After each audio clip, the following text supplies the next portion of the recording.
Today we will be learning about simple sentences. First, we're going to look at what a simple sentence contains. A simple sentence has three characteristics. First, it begins with a capital letter. Second, it includes an end mark, such as a period, question mark, or exclamation point.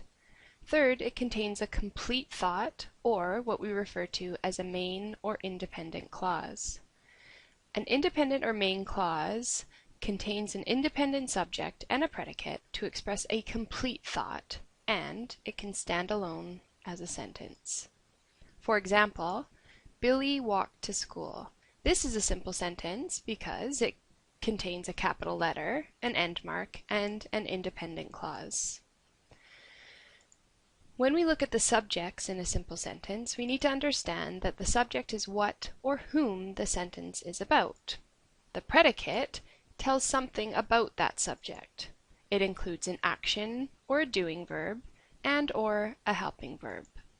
For example, an action verb can be jumps, or the word is can be considered a helping verb or state of being. The first rule for simple sentences is that they can be very short, consisting of only one word, such as a noun for the subject, and one word, a verb, for the predicate. The noun is called the subject, and the verb is the predicate. For example, John laughed. John is the subject in the sentence, and laughed is the predicate. The second rule for simple sentences is that they can be long, although they can still consist of one subject, with a noun and modifiers, and one predicate, a verb, and other elements. For example, in the sentence, the tall, good-looking boy with the curly blonde hair laughed uproariously at his best friend's suggestion. In this simple sentence, tall, good-looking boy with the curly blonde hair is the subject, and laughed uproariously is the predicate. The third rule for simple sentences is that they can have a verb in any tense, whether that's past, present, or future, or in any voice, such as active or passive. For example, my friend shops at the mall on the weekend is in the present tense. My friend shopped at the mall last weekend is in the past tense. My friend will shop at the mall next weekend is in the future tense.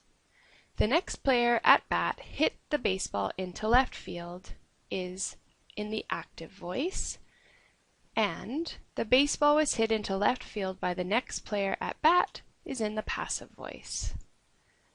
Here's a question. The red font in the sentences above represent what part of our simple sentence? They represent the subject. Your second question is that the green font represents what part of our simple sentence? The answer is the predicate. So remember, when dealing with simple sentences, you need to understand it is a group of words that expresses a complete thought. It can stand alone, it always begins with a capital letter, and it always includes an end mark. It always has a subject and a predicate. Now it's your turn to practice.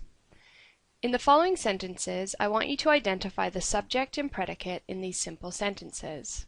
You will circle the subject and underline the predicate on your worksheet. Number 1. My best friend in the whole world is coming over to my house to visit me this afternoon.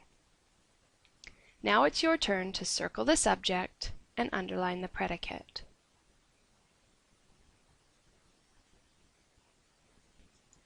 In this sentence, the subject is my best friend in the whole world, and the predicate is coming over to my house to visit me this afternoon.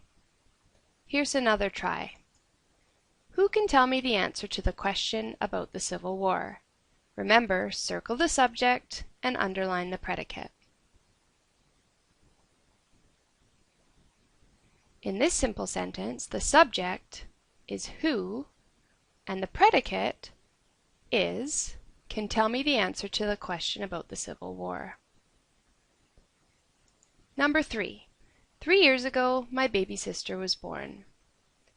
Now, circle the subject and underline the predicate.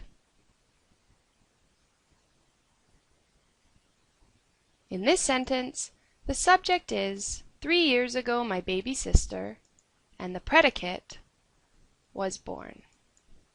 Last one. Number 4. Her left arm was badly broken at the wrist. Circle the subject and underline the predicate. The subject in this sentence is her left arm, and the predicate was badly broken at the wrist. That is your lesson on simple sentences. I hope that it made what a simple sentence contains very clear.